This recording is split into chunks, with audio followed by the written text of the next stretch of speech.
Oke,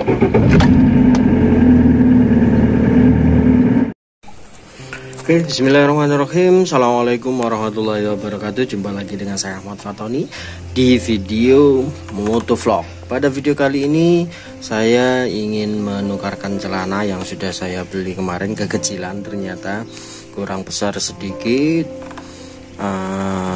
Nomor 33 ternyata kurang besar, mungkin nanti akan saya tukarkan 35 atau 36 ya, semoga pas ya. Perut ini semakin buncit. Oke, capcus.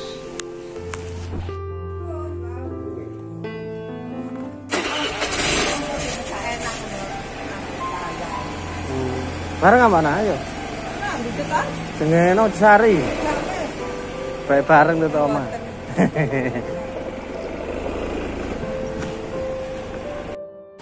Ya, itu tadi ketemu dengan tetangga yang dari rumah habis belanja karena orang tua itu buka toko kelontong gitu ya. Orangnya rumahnya di sini tadi mau saya ajak bareng ya, biar nggak jalan kaki gitu, tapi nggak mau. Oke. Kini kita menuju ke Mojosari ya teman-teman. Nanti sekalian menunjukkan kepada teman-teman karena ini sudah H-1 ya, H-1 atau H-2 ini ya. Kita menunggu keputusan hilal ya. Kalau tadi tanda-tandanya sudah ada gerhana matahari total gitu ya.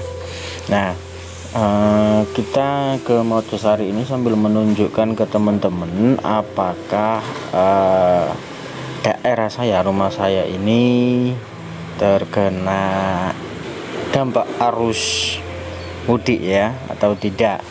Tentu ini akan menjadi menarik. Kenapa? Ya karena kalau nanti kena arus mudik ya itu berarti jalanannya macet kayak gitu. Kalau enggak kan berarti longgar seperti biasanya, kecuali di titik-titik tertentu di pusat-pusat perbelanjaan, karena orang-orang sekarang ini lagi hedon-hedonnya ya.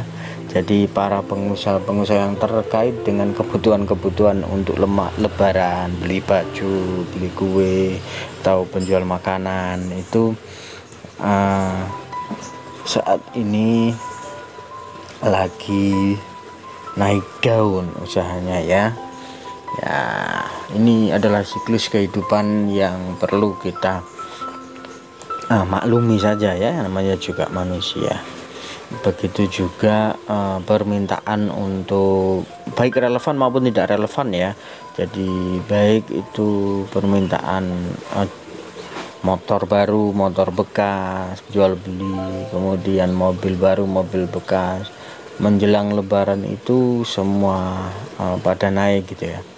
Jadi di sini tingkat hedonisme meninggi ya. Orang-orang tidak begitu banyak berpikir atau bahkan memang sudah nabung sejak awal gitu ya, setelah arus balik kembali ke aktivitasnya masing-masing di dunia perantauan atau di tempat kerjanya. Lah itu kan ada yang mungkin sudah persiapan menabung untuk kebutuhan nanti hari raya ya. Ketika sudah hari raya maka tabungan-tabungan itu dilepaskan selepas-lepasnya gitu loh, kayak kita berteriak di pantai gitu. Wah, ini kan lega banget gitu kan perasaannya. Nah, mungkin juga seperti itu. Nah, makanya kita harus memaklumi saja, setiap orang itu punya pola pikirnya masing-masing.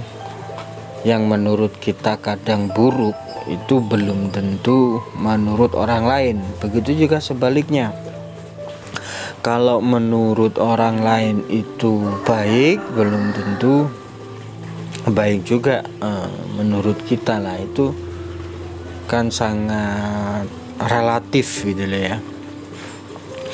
Jadi teman-teman di sini tentunya tidak boleh menganggap seperti baik sendiri atau buruk sendiri di versi kacamatanya masing-masing. Nah, kalau dari pantauan jalanan ini sepi-sepi saja ya kalau di arah jalan ini. Jadi ini adalah jalan Mojosari Trawas. Bagi teman-teman yang pernah berlibur ke Trawas tentu sering melewati jalanan ini ya. Jalanan ini sudah mulai lebar ya, karena kebutuhan orang lewat sini itu sudah mulai banyak, baik mobil-mobil material atau mobil-mobil pribadi ya, ataupun mobil pariwisata seperti travel ya. Bus itu sudah mulai sering lewat sini. Mengapa? Karena di Trawas sudah banyak hotel, banyak villa, kemudian tempat-tempat rekreasi ya, resto, bahkan orang-orang untuk rapat itu memilih di sini ya. Karena selain pemandangan yang segar, mungkin hasilnya akan semakin indah hasil rapatnya, capaiannya itu ya. Ide-ide brilian itu mungkin kalau kita rapat di Surabaya yang sudah panas, jalanan padat, sampai di tempat rapat, di rumah makan atau di restoran itu sudah mood itu sudah hilang, sudah berkurang, sehingga yang tersisa saja ide-idenya, sudah tidak bisa brilian lagi gitu ya. Sehingga sudah ada perusahaan-perusahaan yang mulai melakukan meeting-meeting bulanan atau meeting tahunannya ke sini ya.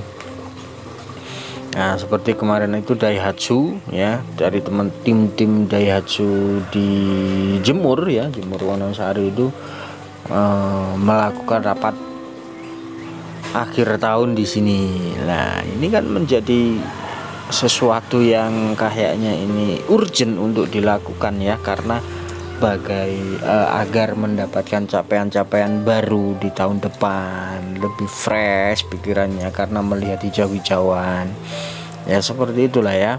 Jadi itu perbedaan antara desa dan kota, di mana di kota itu orang dituntut untuk bergerak lebih cepat. Lah kalau di desa ini slow, benar-benar bisa slow gitu ya. Karena slow itu membuat kita semakin enak lah ya menjalani hidup, tapi banyak konsekuensi. Seperti saya ini perutnya terlalu sering ngeslow ya, jadi semakin buncit ya, jarang bergerak, kurang aktivitas, sehingga ketika saya balik di Surabaya ya, saya harus memperbanyak gerak dengan olahraga bersepeda ya, capaian saya di sana.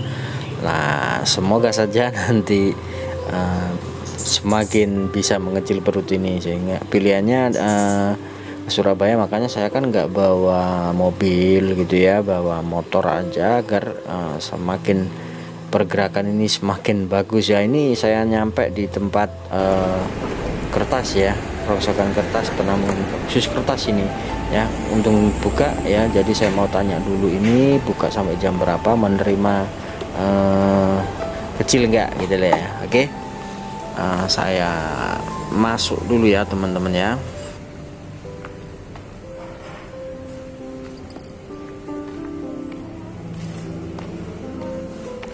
Tuh Junis eleng aku Jun.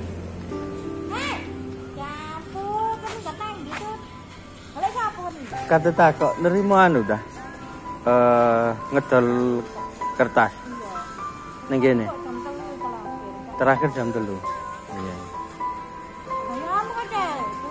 Iya. Jam 3 terakhir.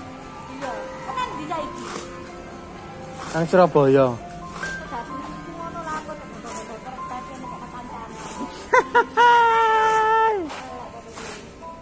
Ya wis kate nang Mojosari sik kate takok iki mau. Nang jeragane kene ta. Kowe wet wong iku mau ta. Tutup yuk. Gak wis engko ae. Tak parane rentak. Iya kate nang Mojosari sik dulu. Golek celana. Jun. Hahaha.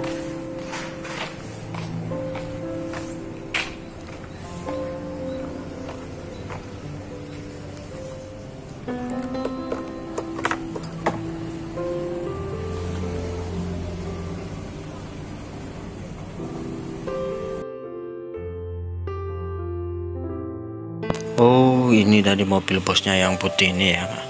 Wah, menarik ini, plat R lah. Jangan-jangan dia orang Surabaya buka tempat kerjanya di Mojokerto. Nah, kalau begitu ini dunia ini semakin terbalik-balik ya, yang orang Mojokerto menuju Surabaya, orang Surabaya buat kerjanya di Mojokerto. Nah ini kan menarik ya, ini sebuah pertimbangan khusus yang perlu kita renungkan ya. Kadang ya seperti itulah kenapa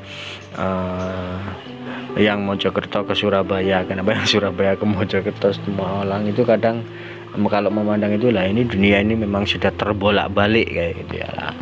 Itu kalau memandang ya, tapi kalau kita menjalani, kita pasti punya alasan kenapa kita pindah ke kota, kenapa orang kota membuka lapangan pekerjaan di desa. Lah ini kan punya motif sendiri-sendiri. Begitu juga dengan teman-teman yang katakanlah ini mau lebaran memilih naik sepeda motor, kemudian naik mobil atau naik transportasi umum. Lah itu kan hak ya, hak teman-teman dengan tujuan dan targetnya masing-masing, dengan kebutuhan masing-masing.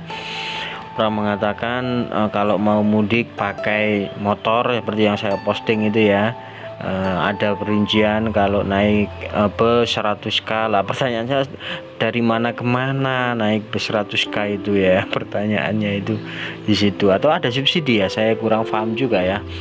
Itu saya menemukan di Facebook, saya posting gitu aja. Nah kalau di naik motor itu rinciannya mulai dari servis bla bla bla bla bla, atau kita harus menyediakan uang khusus untuk beli motor biar nggak rewel di jalan ya. Tapi berapa anggarannya, budgetingnya berapa gitu ya. Nah itu kalau orang memandang ya lebih baik naik kendaraan umum lah. Tapi apakah nanti teman-teman tahu medan teman-teman yang mudik ini, misalnya akses jalur dari kendaraan terakhirnya itu hampir katakanlah 80 kilo masih, dan itu nggak ada kendaraan lain menuju ke sana gitu ya. Nah kalau ngojek jadinya sangat mahal misalnya. Nah teman-teman kan nggak tahu medan orang yang mudik itu seperti apa, atau kebutuhan orang nanti ketika di kampung halaman itu seperti apa. Lah kita kan hanya bisa menjustifikasi. Nah, jadi kayak gitulah. Jadi kita memandang saja, kita menikmati saja apa yang ada di depan kita ya. Jadi kayak gitu, jangan terlalu menjustifikasi bahwa A ini salah, B itu benar ya. Kemudian C belum tentu benar dan juga belum tentu salah gitu. Kok jadi kayak pilihan ganda ya. Nah ini di sini saya sudah mulai sampai ya teman-teman. Saya mau menukarkan celana dulu.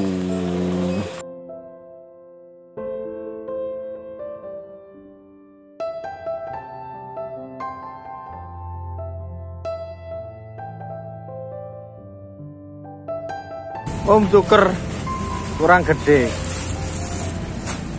kita lupa papat kurang gede, nomor 36 lah, Panjang iya. panjang.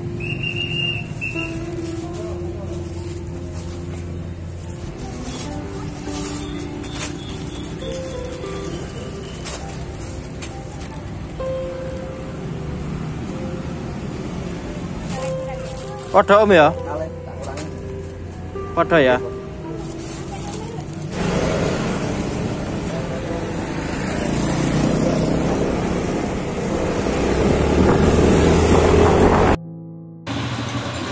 Jadi seperti itulah ya. Jadi jangan terlalu menjustifikasi ya.